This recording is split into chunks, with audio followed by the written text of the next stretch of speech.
ગુજરાતના 16 જિલ્લાઓમાં એનડીપીએસના ગુનાઓમાં પોલીસે જપ્ત કરેલા કરોડો રૂપિયાના ડ્રગ્સના જથ્થાનો આજે સત્તાવાર નાશ કરાયો છે.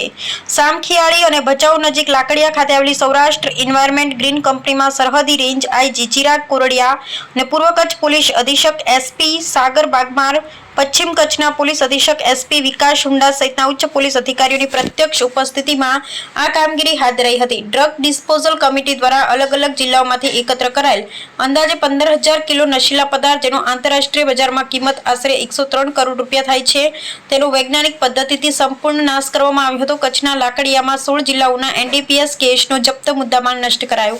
સૌરાષ્ટ્ર એન્વાયરમેન્ટ કંપની ખાતે 16 ટનથી વધુ નશીલા પદાર્થોનો વૈજ્ઞાનિક રીતે નાશ.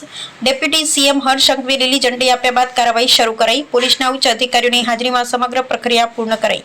ગુજરાતમાં ડ્રગ્સ સામે પોલીસની વધુ एक मोटी और कड़क कार्रवाई. रिपोर्ट बाय आवेश राणा, क्राइम पेट्रोलिंग न्यूज.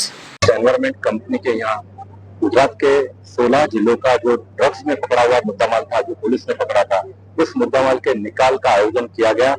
उसमें करीबन 103 करोड़ 65 लाख का मुद्दामाल है और 15,000 किलोग्राम वेट है. उसका आज गुजरात राज्य के वरिष्ठ आईपीएस अधिकारियों की उपस्थिति में यहाँ पे आयोजन किया गया है.